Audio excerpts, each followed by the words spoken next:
but something tells me you're ready. Hey, welcome back to ScreenCrush. I'm Ryan Airy, and this is all of the Easter eggs, references, and little things you might have missed in the first season of your friendly neighborhood Spider-Man. Now, you guys know we already posted a video for episodes 1 and 2, but we're including those Easter eggs in this video as well, along with some new ones that we have found since then. So sit back, relax, and let's break this season down. So the Marvel Animation logo is a tribute to the history of Marvel animated shows, beginning with the 1960s Spider-Man and Fantastic Four cartoons, and then X-Men the Animated Series, and the criminally underviewed Silver Surfer series, and then we see The Watcher, Marvel Zombies, and ending with Black Panther, because What If Season 1 was Chadwick Boseman's final appearance in the MCU. Now, when we get to Queens, the location card is identical to the one we see in Captain America Civil War. And notice, Avengers Tower is visible in both versions. This is showing us how we're beginning in a universe that is very much like the MCU, but soon we're going to have a branch in the timeline. Peter is reading issue 14 of Amazing Adult Fantasy, which of course is renamed to Amazing Fantasy for its next issue, 15, which was the first appearance of Spider-Man. So, a couple reasons to note here. Yeah, why does it say adult? Is it a dirty comic? No, it's not a dirty comic. It's called Adult Fantasy because, like the cover brags, this magazine respects your intelligence. This was just a marketing ploy that Stan Lee was trying to get more people to read comics. But the reason we're seeing issue 14 is because in this show, we are about to see the events of Amazing Fantasy 15 unfold. So notice the book on his bedside table is Jack London's White Fang. It is about a wolf that becomes domesticated. And months later, the book still hasn't moved because Peter no longer has time to read for fun after he becomes Spider-Man. And because this is about the early days of Spider-Man, he is modeled after the art style of his co-creator Steve Ditko. The round glasses are a Ditko invention, and he often drew him in a yellow sweater vest and blue jacket. They also recreated the interior of Peter and May's first apartment perfectly, right down to the laundry laying around. Now we start on Peter's first day of orientation at Midtown High, the science school that he does attend in the MCU. But after the events of this episode, he is forced to attend a local school instead, one of many timeline diversions. So in this reality, he never meets MJ, Flash, or Ned. After Peter misses his train, I loved how they teased us with this moment where we think he's going to get his suit out of the backpack like he did in Homecoming.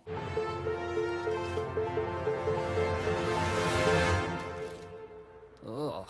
And of course, when Aunt May picks him up, notice that she has an Iron Man air freshener hanging from her mirror, which shows us that Tony Stark is in this universe, he's just not present in Peter's life. Yet. The song playing in the car is What I Feel by Pony Pony Run Run, and it's about trying to express your emotions, which is what happens in this scene, like at first when Peter struggles to talk about what's happened to his Uncle Ben. And it'll be nice, to have something to distract from everything else that's been going on. Again, we saw this in the MCU, with Peter only referring to Uncle Ben's death at first indirectly. May cannot know. I cannot do that to her right now. Everything that's happened with her, Notice, after Peter mentions Ben, we see May's engagement ring glimmer for just a second, to show that he is still very much on her mind as well. And after he opens up to her, she moves to give him a hug and is blocked by the seatbelt. Now, Peter helps her, but this is all a callback to Tony's almost hug at the beginning of Spider-Man Homecoming. That's not a hug, I'm just grabbing the door for you. We're not there yet. The exterior of Midtown High matches the shots that we saw in Spider-Man No Way Home, complete with the football field. And then we get our big deviation from the timeline. A Doctor Strange sling ring portal opens, and we hear the score from Michael Giacchino. Where do you think you're going? Notice this Strange variant is more comic accurate, with the mustache and gloves. Yeah, but Strange wore gloves in Thor Ragnarok. Yes, but that was just because the makeup department didn't have time to do the makeup effects on Benedict Cumberbatch's hands because he was only filming for one day. Strange is fighting a variant of Venom, using the Crimson Bands of Cyrotalk to hold him, just like he did to Thanos in the 616 universe. And he also uses the Shield of Seraphim, which comes from the comics, but we also see Wong and the other sorcerers use them in the MCU. In Endgame, for example, it's how Wong and the others shielded their army from Thanos' assault. Much like Spider-Verse, this movie takes direct design inspiration from the comics, rendering its action sequences and key moments in comic book panels. And, just like in the MCU, Strange's cloak has a mind of its own, and Strange can order it around to help him in battle. Grab that kid! Now, there is one weird thing in this battle. Venom throws a car at Strange and he transforms into his astral form so it falls through him. But that's not normally how his power works. Strange's astral form can leave his body, but he doesn't use it to phase like Vision or Shadowcat. But you know what? It's the multiverse, so we'll allow it. I love seeing this moment when Peter distracts Venom. Hey, Ugly! I don't think she's interested, buddy.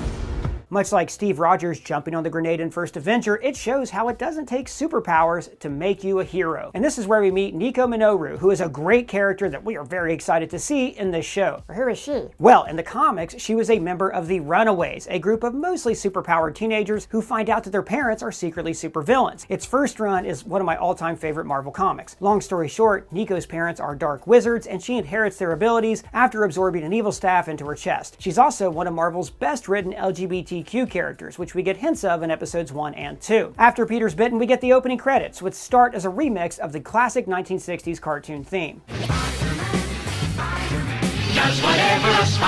The imagery of a spider crawling through Peter's DNA seems to be an homage to the Sam Raimi movies, which used a 3D rendering to show Peter's transformation at the genetic level. And then notice how the DNA strands actually change to look like a string of Spider-Man symbols. This montage also employs Ben-Day dots, the same small dots originally used in 4-color comic strips that were also used to great effect in Spider-Man Across the Spider-Verse. Now, this first panel shows the shadow of Spider-Man behind Peter, similar to the splash page that opened up Amazing Fantasy 15, as we see Peter making his web shooters like he first did in Amazing Spider-Man issue 2. Except here, in his early costumes, he has to carry the web fluid as tanks on his back. Now, this shot of him crawling up the wall is also lifted from the first Sam Raimi Spider-Man film. And when he fights this big goon, he is wearing a mask made out of webbing, like the one he used against Crusher Hogan in Amazing Fantasy 15. And then we get a montage of different costumes, all framed within a Marvel Comics rectangle, which was featured in the upper left-hand corner of Marvel Comics for decades, with different heroes always taking that corner spot. Now, there are some cool Easter eggs in these few seconds. We see the big-time Spidey suit, Peter in a Giant Man costume, the Hornet, Prodigy, and Dust suits from the Identity Crisis storylines, several modifications of the Homecoming suit, and all of these I think are here to show this is Peter as he would appear in different universes. And according to ScreenCrush editor-in-chief Matt Singer, the poses themselves are also taken from the actual comics. This one was in the corner of the web of Spider-Man for years, and the one in green also appeared for years, with Spider-Man wearing both the black and red-blue design. We also see the classic thwip sound effect from the comics and these lines depicting his Peter tingle like they are in the comics, which actually we saw kind of depicted in live action in Spider-Man No Way Home. And finally, the credits end with a comic book page mimicking the cover of Amazing Fantasy 15, but with Peter saving Harry Osborn. And notice that the comic accurate masthead is written on notebook paper, like the credits of the Tom Holland Spider-Man movies. When Peter wakes up, we see that aforementioned copy of White Fang and a sock with webbing on it grows, and on his way to school, we see that he's still getting the hang of web slinging. I'm good, I'm alright. Kind of similar to this fall in Spider-Man Homecoming. I'm good. And we also see that, like in the MCU, his Peter tingle is not yet fully developed. Now, when he stops these guys in the alley, notice this commenter is asking if he's the newest Avenger, and this one says, this is my favorite Easter egg of the video, "Kick his ass, Seabass," a reference to this throwaway line in the movie Dumb and Dumber. Kick his ass, Seabass! And then the episode really gets to stretch its legs as we meet Peter's new classmates and supporting cast. And by the way, I appreciate that his teacher says this. That Mr. Paul Revere never actually yelled, "The British are coming." Revere was arrested by the British like right away, and the real hero of that night was a guy named Israel Bissell. I think this little fact is in here to remind us that history doesn't always record our heroes accurately, just like how Spider-Man is constantly portrayed negatively by the media and distrusted by the public. So this guy on the street is obviously this guy from Homecoming. Okay, Spider-Man!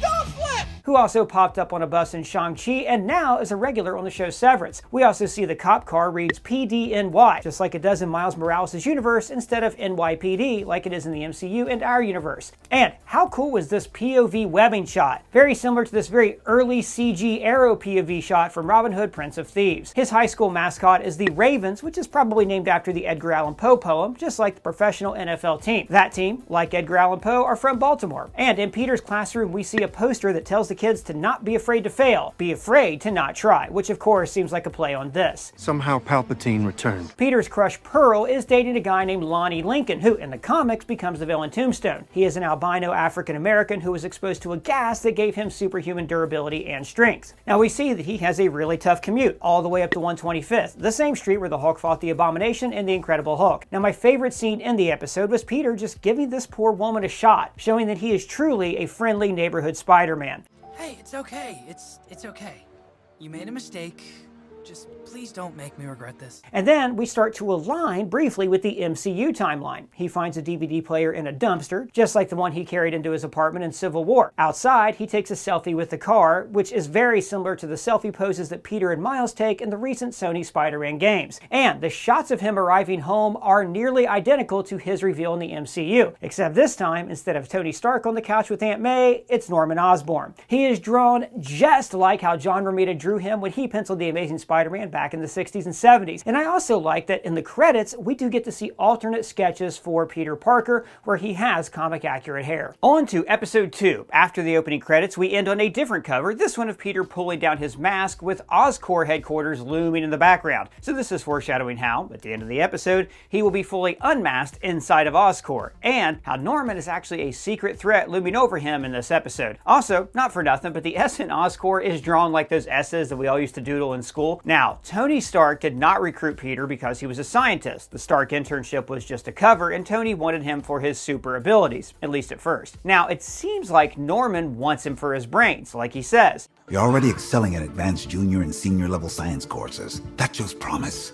And I want that promise. But remember, in the last episode, Spider-Man saved Harry Osborn's life, so I don't think this is a coincidence. I think Norman already knew that Peter was Spider-Man. I also like that this version of Peter is actually kind of popular in school thanks to his friendship with Lincoln. It's a nice change of pace from always seeing him bullied by the likes of Flash Thompson. So Peter has a hard time getting into Oscorp, similar to how Andrew Garfield had to steal Rodrigo's pass in The Amazing Spider-Man. Mr. Guevara. Gracias. De nada. Poor Rodrigo. Tell him Rodrigo Rivera is down here. Please, just tell him Rodrigo Rivera is down here. Yeah, Andrew Garfield screwed that guy out of a dream internship. So the guard here is named Jay Gallo, which could be a nod to Jonathan Gallo, aka Ricochet. Now at his internship, we meet Asha, who is from Wakanda, of course the same nation that T'Challa leads in the MCU. Well, led. In the comics though, Asha was also a gifted kid who was recruited into the Wakandan School for Alternative Studies. It's a special school for kids with superpowers. She can manipulate light, which among many other things allows her to turn invisible. We also meet Amadeus Cho, one of the 5 smartest people in the Marvel Comics, and his mother, Helen Cho, was actually the scientist who cloned tissue in Age of Ultron and helped to create the Vision. Amadeus Cho does go on to become the totally awesome Hulk in the comics. Dr. Whitman is voiced by the great Paul F. Tompkins, and this insult, wow, nothing gets by you, Hawkeye, is probably because Hawkeye is an Avenger in this universe. So in the comics though, Bentley Whitman becomes the supervillain, the Wizard, who is usually a Fantastic Four villain. But Peter ends up with Carla Connors, this universe's gender-swapped version of Kurt Connors, the Lizard. And oh my god, look at the ceiling and the lab. It's hexagons! No, not the beast! Not the beast! I thought it was interesting that Carla specializes in energy research and not in genetics. I also like how, in addition to using comic panels for action scenes, they also use them for simple split screens during phone calls. It's a really cool way to blend these two media in a way that feels natural for both forms. On the TV, we see Crusher Hogan off the top! who of course was the wrestler that Peter defeated in his first match, before going on to become a celebrity leading up to Uncle Ben's murder. Then we see Harry Osborn on a red carpet, followed by the burning building. And I think this whole set piece with Peter rescuing people and animals in the building is an homage to the 2 great fire sequences in Spider-Man 1 and 2. But the way that Peter keeps rescuing animals to me felt like a nod to Pee Wee Herman rescuing animals in the pet shop in Pee-wee's Big Adventure. Don't panic!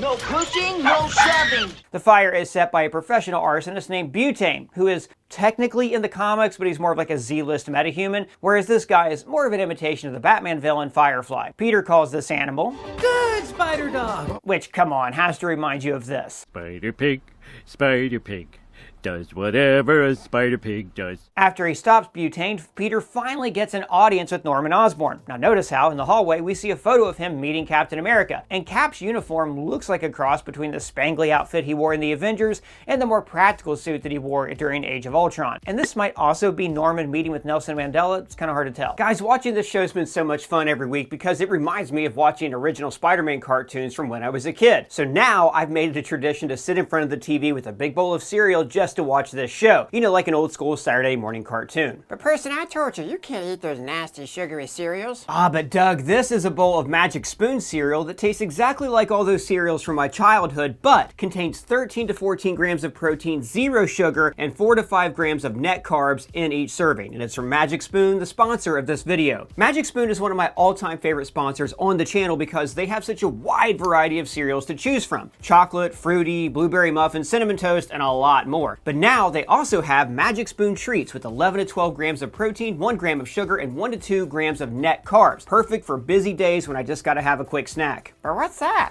Well, this is Magic Spoon's brand new granola. It has 13 grams of protein and 0 added sugar, and it comes in flavors like honey, almond, and of course my favorite, peanut butter. The granola is great for eating with yogurt or in milk or just as a snack. Guys, I love this cereal. It is delicious. And I get so excited every month when my Magic Spoon box arrives in the mail. Magic Spoon is also so confident in their product that it is backed with a 100% happiness guarantee. So, if you don't like it for any reason, they will refund your money, no questions asked. So, to try Magic Spoon and help out our channel, click the link in the description to go to magicspoon.com/ScreenCrush or scan the QR code on screen right now for $5 off. You won't regret it. I love this cereal, and again, it has 0 sugar. Now, back to Friendly Neighborhood Spider-Man. On to episode 3, where the credits end with an homage to the comic cover of Spider-Man's Shadow of the Green Goblin, the issue that revealed that Norman was the Green Goblin. Peter meets Norman at a restaurant called Eden because, like the Garden of Eden, Peter is still in a pure mindset because he doesn't know that Norman's true intentions are villainous. Norman rented out the whole restaurant, similar to what the Kingpin does for A Date with Vanessa in season 1 of Daredevil. Now note this mural of the Brooklyn Bridge looming behind them, the same bridge where Norman murdered Gwen Stacy in Amazing Spider-Man 121. Then he shows him the footage of Peter catching a bus, and this is the same bus catch that Tony Stark showed Peter in Universe 616. And, just like Tony, he wants to upgrade Peter's suit with various gear. As I mentioned, your webbing is incredible, but the rest of your attire could definitely use an upgrade. You're in dire need of an upgrade. Now, I should note that a lot of the upgrades he's mentioning have actually become standard for Spider-Man in the MCU and in the PS4 game, where Peter has a police scanner in his suit. Peter mentions Captain America as his ideal hero. Why me? Why not someone else? Someone that could have been the next Captain America instead of some kid from Queens. But he doesn't know that Steve actually just saw himself as a simple kid from Brooklyn. What made you so special? Nothing. I'm just a kid from Brooklyn. But also, the prequel comic revealed that in this universe, Captain America, and not Iron Man, was Peter's favorite hero. Later on, Lonnie mentions that Pearl has a swim meet. Pearl's gonna break like 30 records at her swim meet today. And this is a big clue about her real identity. In the comics, Pearl Pangan is a character named Wave. She's a Filipino hero with water-bending powers, and most notably, she joins Agents of Atlas with Amadeus Cho under the supervision of one Jimmy Woo, the close-up magic guy from Ant-Man. Close-up magic. I learned that. Then May goes through Ben's old things. And remember, we actually saw Ben Parker's suitcase in Spider-Man Far From Home. Peter picks up a kind of classic camera, maybe foreshadowing his eventual role as a photographer, taking pictures of that menace Spider-Man for J. Jonah Jameson. We also see Ben's bowling shirt, foreshadowing the Richard Parker name reveal at the end of the season. And when May wants to throw out the sewing machine, she says, I think you're the only one who ever used it for your, what was it? A home economics project. Which is because he uses the machine to make his Spider-Man suits, like we saw in the Raimi movies and at the end of Spider-Man No Way Home. Then Peter sees all of these past due bills, which is a classic plot element from the comics, where Peter takes photos of Spider-Man just to help his Aunt May make ends meet. During the fight, Norman is the voice in his ear, much like Karen was for 616 Peter. Activating instant kill. No, I don't want to kill anybody. The jewel thieves that Peter stops are named James Sanders and Maria Vasquez, aka Speed Demon and Tarantula from the comics. And we also meet Big Donovan, leader of the 110th Street Gang. He is likely based on Benjamin Donovan from the comics. He was usually a Magia enforcer with the alias of Big Ben. And this is where we get the beginning of the season-long arc of Lonnie and Peter's storylines paralleling each other. They both take up with a criminal mentor, allow their school life to be affected, and fall deeper into their double identities out of a sense of responsibility. But by the end of the season, we see that they both strike out on their own and leading their own teams. So on to episode 4, where the credits now show Lincoln in shadow, with his shading looking more like his comic book villain appearance as Tombstone. The credits end with an homage to the cover of Amazing Spider-Man 100. It's Peter surrounded by a bunch of faces of the people who are nearest and dearest to him. Peter begins the episode in a costume that matches his Dusk identity from the Identity Crisis storyline in the comics. And then we see Harry Osborn properly introduced into the show. Now, Harry was Peter's best friend in the Raimi films and of course back in the comics. Just like in his early appearances, he favors wearing a brown and yellow color scheme. And we also see that he is distant from his father and is desperate to earn his approval. In the comics and the Raimi films, this leads to Harry becoming the second Green Goblin. Then we see a news item about the Sokovia Accords where Iron Man and Captain America are facing away from one another. Because remember, in this universe, Peter was actually never recruited into that conflict. On the TV here, we see Lagos, where Wanda's mishap with Crossbones killed people, and we see that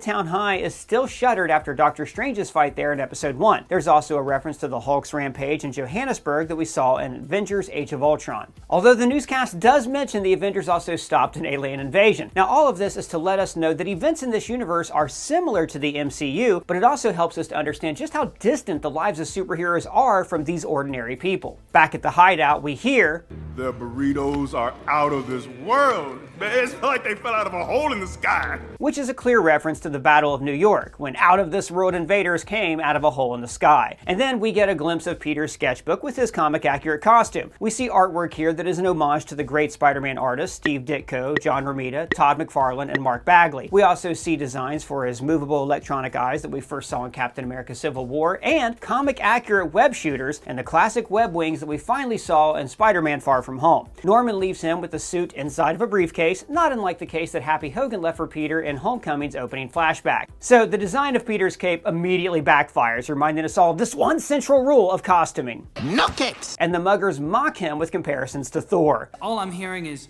"You are not worthy."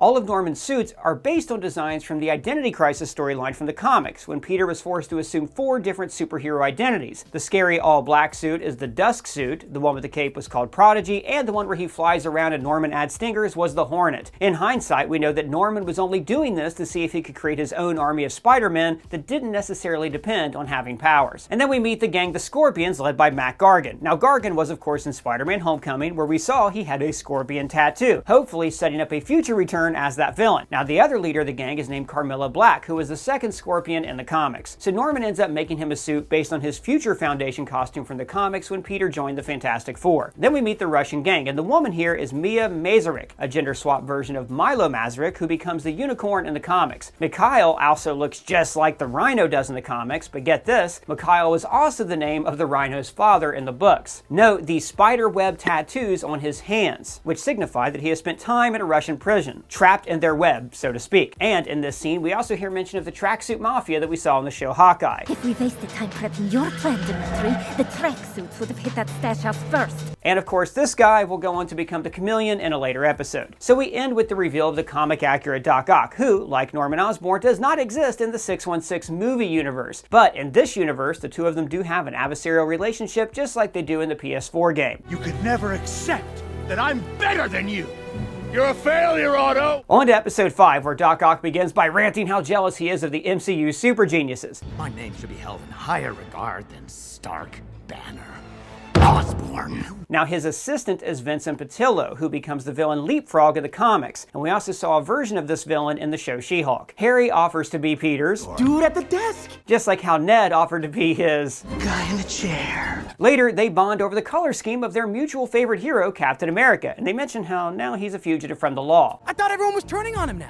No way, man. Which of course was also mentioned kind of offhand in Spider-Man Homecoming. Pretty sure this guy's a war criminal now, but whatever. I have to show these videos. It's required by the state. Let's do it. They also mentioned rumors about him. I read online the real Cap died 4 years ago, and it's his clone that's been doing all this. Which is funny because we've seen other rumors get started about Steve, you know, like that he lives on the moon. Some people, they think that he's in the secret base on the moon. Harry calls the new suit sterile, which is an accurate take because it's also similar to the anti-Venom suit from the comics, which neutralizes the Venom symbiote. Peter also talks about leaving a note on a stolen bike, which is exactly what he does in Spider-Man Homecoming. Then in class we see someone reading Amazing Fantasy 14, the issue from episode 1 that we talked about earlier. Then the gang war starts up between the Scorpions and the 110th Street Gang, and it's actually a pretty gentlemanly gang war like something we'd see out of West Side Story. During the fight, Lonnie, like Peter, takes a hit to save a bad guy, further showing how their diverging paths are still parallel to one another. Stopping the blade earns him the nickname Tombstone, which is of course his criminal alias in the comics. Now, episode 6. The title end card is an homage to the Marvel Knights Daredevil cover, hinting that we're about to meet the Man Without Fear in this episode. On the blackboard, we see several names, and some of them are Easter eggs. Benjamin Anders is an artist, Anthony Castro did visual effects work on No Way Home, and in the comics, Scott Forbes is an FBI agent who worked as a liaison to the Inhumans. When Nico and Harry come over, Peter has a box of VHS tapes. decades. And there's actually a fun fan theory that Peter knows about really old movies like The Empire Strikes Back and Alien because he used to bond with his Uncle Ben by watching these films. The first movie he shows, Tomb Buster, appeared in the TV show Moon Knight. Now let's see what we can find on our friend here. While Zaniac was the movie that Brad starred in season 2 of Loki. But they settle on Predator, the action classic that was famous for mashing up different genres into one incredibly kick-ass film. Meanwhile, Norman is at a fundraiser to help the people of Lagos after this happened. We also hear that a donation was made by Eleanor Bishop, Kate Bishop's mom that we met in the show Hawkeye. So Norman brags that he has Spider-Man on his payroll, but he claims that his front desk security guard, John Gallo, is his real identity. Now he did this as a way to protect Peter from the Sokovia Accords. And actually this makes me wonder if Tony Stark did something similar for Peter in the 616 universe, basically telling Ross to not worry because Spider-Man was under his supervision. This would also explain why he was so upset after the ferry incident, because Peter messing up just created a bigger headache between Tony and Ross. And then Charlie Cox returns as Daredevil, and we hear the leitmotif of his theme from his show. Don't mind me. I was just leaving. Now at this point, Daredevil would have been active for about a year, so this likely takes place between seasons 1 and 2 of his show. In the comics, Daredevil and Spider-Man have had a long history. They worked out each other's secret identities and have remained friends for years. And yet, this is actually the first time we've seen them in costume appearing together in the MCU. Twice during the fight, a web line lands on Daredevil's billy clubs and he pulls Spidey in, kind of similar to how Cap pulled Spidey in during their fight in Captain America Civil War. Back at Peter's apartment, the mashup of board games includes Monopoly, Candyland, Trivia Pursuit, and Battleship. But then Nico gives Harry a tarot reading, and the card that transitions is the Devil, which is fitting since Peter just fought Daredevil. She says, "The devil means you must contend with the darker forces that hold you back." And this foreshadows how Harry's desire for his dad's approval is going to stop him from growing as a person. At the end of the episode, we see that the Shocker gauntlets in this universe were designed by Octavius and not by the Tinkerer, like they were in the 616, and then we get the reveal of the Scorpion. Mr. Gargan, let me just say, you're gorgeous. On to episode 7, where the title card is a reference to Amazing Spider-Man 318. Pearl calls Nico and Peter the dynamic duo, a reference to one of the many nicknames of Batman and Robin. And later, Norman and Peter analyze elements to track down Otto. Now one of them is tritanium, the fictional element that Otto used to build a fusion reactor in Spider-Man 2. And when Peter asks about solar energy, Norman laughs it off. I doubt he's managed to harness the power of the sun. Which, in Spider-Man 2, is exactly what Otto was trying to achieve. The power of the sun in the palm of my hand. They also consider trinium a fictional element from the show Stargate, which was used to build a gateway to outer space. Now this, of course, is foreshadowing Norman's real plan to build a gateway to the cosmos that we see in episode 10. And they end up tracking his gamma radiation by using spectrometers, the same devices that S.H.I.E.L.D. used to track the gamma radiation in the Tesseract in the first Avengers film. Now my favorite Easter egg in the episode, though, is the return of Cleve, the guy who asked Peter to do a flip in Homecoming. Okay, Spider-Man! Don't flip! And then, of course, we saw him vlogging in Shang-Chi. Yo, what up, y'all? It's your boy Cleve coming at you live on the bus. Which he continues to do in this episode. What up, y'all? It's your boy Cleve. He also, but actually is the other driver, pointing out that actually Nico looks like Winona Ryder's character from Beetlejuice and not Beetlejuice himself. And during this fast and furious 1/4 mile at a time race, Nico's necklace glows. And as we talked about earlier, in the comics, her powers come from a staff that is buried inside of her chest. And the necklace seems to be the version of that for this show. Also in the comics, the staff came from her parents. And in the finale, we see that her parents' spirits are also trapped in this necklace. It's so good to see you again, Mom. Peter gets in over his head with the Scorpion, who beats him so hard that it shatters his mask, just like what happens to Peter too in the first Spider-Man movie. And just like in that film, the Goblin Glider saves the day. In the Raimi film, it killed Norman, but here, Norman sends it to rescue him. In episode 8, the title card is a recreation of the famous cover of Amazing Spider-Man issue 50, Spider-Man No More, which Raimi replicated in Spider-Man 2. In this episode, he suffers from a crisis of confidence, which is exactly what happened to Peter in Amazing Spider-Man issue 3, when Dr. Octopus gave him his first defeat. And then Peter was given a pep talk from the Human Torch. His speech, "When people get hurt, or worse, that'll be on me," is similar to what he says to Tony Stark in Civil War. You can do the things that I can, but you don't. And then the bad things happen. They happen because of you. So May tells him to never try skateboarding, which could be a slight dig at Andrew Garfield's Peter Parker in Amazing Spider-Man, who is more of a cool skateboarding kid than like the school nerd. Peter's nightmare about the Scorpion is similar to the Mysterio fright sequence that we saw in Far From Home. When Peter goes to his internship, he sees the animals and asks, "Is that why they're turning this place into a zoo?" So this could be a nod to the Oscorp labs that we saw in the Amazing films, which used animals for experimentation. Like for instance, remember, Electro got his powers by falling into a tank of eels. We can also see a lizard in its cage, maybe foreshadowing Connors becoming the lizard in season 2. Doc Ock is playing an AFK farming game with a style similar to Minecraft and Animal Crossing. He says he has secured a deal for a rare metal, and on his monitor we see that it's vibranium. Now, assuming this metal is not in-game, this could be what he makes his new arms out of that are teased at the end of the season. And then the feds show up to raid Doc Ock's lab. Now we see that his arms are indeed comic accurate, but not yet attached to his body, and here we see a prototype pumpkin bomb the way they look in the films. And remember, the season ends with Norman acquiring all of Octavius's tech, setting up all of these different elements to show how he will eventually become the Green Goblin. When Iron Man shows up, notice the guitar-heavy theme. Now, in the first Iron Man film, the theme was actually composed on guitar first, to lean into Tony's rock and roll sensibility and as a tribute to the Black Sabbath song, I Am Iron Man. But in this universe, notice Tony has a comic-accurate armor and mustache instead of the Robert Downey Jr. goatee that we see in the films. Now, he and Ross are cold to one another. Ross? Stark? Because remember, Civil War ended with Tony not returning Ross's call. Please hold. No, don't. Tony would also resent that Ross has locked up his fellow Avengers in the raft. Back home, Peter mentions how much he loved going to Coney Island with his Uncle Ben, and this makes the ending of Homecoming so bittersweet. Peter is forced to confront a corrupt mentor figure, Adrian Toomes, and at the same time, he destroys a place that is tied to the memories of his lost mentor figure, Uncle Ben. Also, this is the first time we actually see Uncle Ben in the MCU, right? Yeah, I think it is. High five! So a major theme in Spider-Man comics and in the movies is that Peter longs for a mentor figure, but all of the older men in his life are supervillains. So this forces Peter to grow up fast and to be self-reliant. So Norman, being his secret evil mentor, fits in perfectly with his story from the comics. He tells him, "With great power comes great respect," which is a warped version of his classic mantra. With great power comes great responsibility. Now, in the MCU, May is the one who tells this to Peter just before she dies. So I'm wondering who in this universe is going to eventually teach Peter Parker this lesson. I think it'd be pretty cool if it was Tony Stark. Yes, it would be. But Harry, so far, is the good Osborn, and he tells him, "Go get him, Tiger." Which of course is Mary Jane's catchphrase in the comics and in the Raimi films. Go get him, Tiger.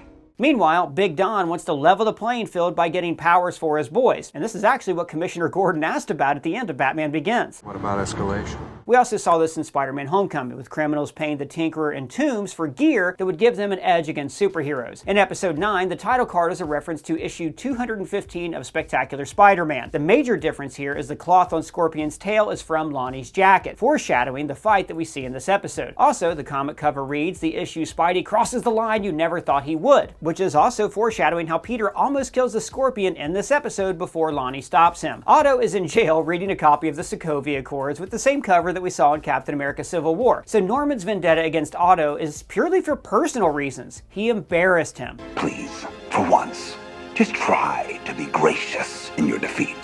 You want nothing! And this is the reverse of their dynamic in the PS4 game, where Norman discredited and embarrassed Otto. And, small detail here, pointed out by our co-writer Ethan Eng, I love how Norman uses this handkerchief to touch the prison phone to show how much he sees himself as above this place. Now, during the fight with the Scorpion, I love this moment where Peter's mask fades away and we see him having his panic attack. It's an imaginative way to use the medium of animation to see the man inside the mask, similar to Stark's heads-up display in Iron Man. When Lonnie enters the truck, he mentions a gravity blaster, referencing the Tinkerer's gun that we saw in Spider-Man Homecoming. He knocks over a canister of gas that gives him his indestructible skin. Now, this is the same gas that gave him his powers in the comics that we talked about earlier. They subdue Scorpion by tricking him into electrocuting himself, which is also how you defeat him in the PS4 game. Now, watching Peter and Lonnie team up is so sad. It's probably the last time these two friends will be fighting on the same side before their paths fully diverge at the end of this season. Then, Peter loses control, just like Peter 1 did at the end of Spider-Man No Way Home. And both times, he had a friend there to intervene to stop him from going too far. People look up to you. Don't throw that away. In the alley, he lowers to meet Nico, like how Peter 2 lowered to meet Mary Jane in Spider-Man 1, but with a much different result. I'm here. Hey, Nico. Later on, May and Peter watch The Bachelor, which airs on ABC, which, like Marvel, is owned by Disney. And the episode ends with the reveal that Norman is trying to create his own army of spider people, which could lead into an adaptation of the Clone Saga or the Spider Island story, where everybody in Manhattan got spider powers. Episode 10 opens showing Peter stopping crooks in a parking garage, similar to when he confronted Aaron Davis in Homecoming. I need to know, give me names or else. Then we learn a little bit about each intern's project. Now, we thought it was interesting that Asha created star maps for the aerospace team. So we keep seeing Marvel tie Wakanda to interstellar travel. Like in the comics, there's this whole storyline that showed Wakanda becoming an intergalactic empire instead of an isolationist nation. It's actually a great run by Ta-Nehisi Coates I highly recommend. And we see this same scenario play out in the game Marvel Rivals. Plus, in What If Season 1, we actually saw T'Challa leave Earth to become the leader of the Guardians of the Galaxy. So when Norman reveals his space program, he calls it quantum tunneling, which is essentially the same thing as the jump network that we see in the Guardians of the Galaxy films. Also, in the Marvels, we learned that this network was created artificially by the quantum bands, so it makes sense that Norman was able to create his own artificial jump network. Now notice the hexagonal patterns on the map, just like the hexagons of the jump network we see in the movies. And if this planet looks familiar, it's because it's your mom. So this is an artificial Einstein-Rosen bridge, the wormhole that Jane Foster studied and which she explains in Thor: Love and Thunder. You ever see Event Horizon? No. Interstellar? No. That movie explains everything really clearly, so that point A and point B coexist in space and time. Like that. Norman mentions that they were able to replicate the technology after seeing something similar used by Asgardians in New Mexico from the first Thor movie and by the Chitauri in the first Avengers movie. He also calls the Avengers a flawed group, which at this point in time is pretty damn accurate. The Avengers just created Ultron, destroyed an entire country, and then had an internal squabble that broke up the team and probably caused several flight delays in Germany. His rant about becoming gods: we will take from the stars themselves and become as formidable as those we once revered as gods. Sounds a lot like Johann Schmidt's in First Avenger. Quite simply, gentlemen, I have harnessed the power of the gods. But then Doctor Strange appears through his sling ring portal, name-dropping his home neighborhood. You're the guy from Midtown. Greenwich Village. And, just like MCU Strange, he's quick with the pop culture reference. This isn't 21 Jump Street. I'm not going undercover in schools and blowing them up. 21 Jump Street, before it became a movie franchise, was a show about undercover cops working in a school. And then the season comes full circle with the Venom symbiote from Episode 1 entering from Clintar, the symbiote homeworld. Strange sends it to the Dark Dimension, the realm of Dormammu that we saw in his first film. Then Strange and Spider-Man exchange names. The name's Spider-Man. I'm Strange. No more Strange than the gooey alien trying to kill us! Similar to how they met in Infinity War. I'm Peter, by the way. Doctor Strange. Oh, you're using your made-up names. I'm Spider-Man then. When Strange contains the symbiote monster, the hexagon pattern looks just like how Doctor Strange contained the spell in No Way Home, and how Strange Supreme contained his universe in What If. He uses the Eye of Agamotto to rewind time, which, coupled with his sling ring, actually allows him to physically travel back in time, something we haven't seen him do before in the MCU. So guys, I loved this time loop aspect, how Peter is helping Strange in two different time periods, and how he causes his own origin to happen. And later on, he says, I believe that things that are supposed to happen always find a way to happen. And this ties into the idea of canon events that we saw in Spider-Verse. Like there are some events in the multiverse which just have to always happen, like Peter getting bit by the spider. He also asks him if he can reveal his future, and Strange says no, similar to how he couldn't reveal the future to Tony Stark in Avengers Endgame. If I tell you what happens, it won't happen. And in both time periods, he ends the conversation with, Good save, kid. Good save, kid. And of course, a little baby Venom makes its way through, setting him up to be a villain in Season 2. So Harry starts up a company for the Friend Turns, and his list includes Max Dillon, aka Electro, who in the comics is a common street hood, but in the movies in Amazing Spider-Man 2, he is a super genius. We also see Scott Forbes, the FBI agent I mentioned earlier, Jean, who is the hero Finesse that we saw at the end of this episode. Ty Miranda is a roboticist from the comic book The Unstoppable Wasp, the same comic where Priya Argawal first appeared. Ned Leeds is, of course, Peter's best friend joined in the MCU film, so maybe they'll be able to reunite in this universe. Tiberius Stone goes on to run the company Alchemax in the Spider-Man 2099 universe. Adam Rodney is a YouTuber, Kaiden Nixon is from the comic NYX, Ripley Ryan is a hero called Star, and Diane Jenkins was Spider-Woman for a while in the comics. So Lonnie leaves his jacket in the trash can, recreating the Spider-Man No More cover that we mentioned earlier. And we get lots of foreshadowing for season 2. Finesse is working with Daredevil, Otto is designing his classic arms, Nico's parents' spirits appear to be trapped in her amulet, and Lonnie is starting to turn into his cement color from the comics. But the biggest twist is that Richard Parker is alive. Now this was actually originally a deleted ending to the Amazing Spider-Man movies, and in the comics, Peter's parents did briefly return until it was revealed that they were androids sent to mess with his head. Fun fact though, Richard Parker in this episode is voiced by Josh Keaton, who has been voicing Spider-Man for years. He played Spider-Man in Spectacular Spider-Man, the Marvel vs. Capcom games, and he even voiced Agent Arachnid, the Spider-Man parody that we saw in Invincible Season 2. And the season ends with Peter's mask swinging into the camera, just like at the end of Spider-Man No Way Home. Well guys, that's all the Easter eggs we found, but let us know if you found any down in the comments below or at me on Twitter. And if it's your first time here, please subscribe, smash that bell for alerts. For ScreenCrush, I'm Ryan Airy.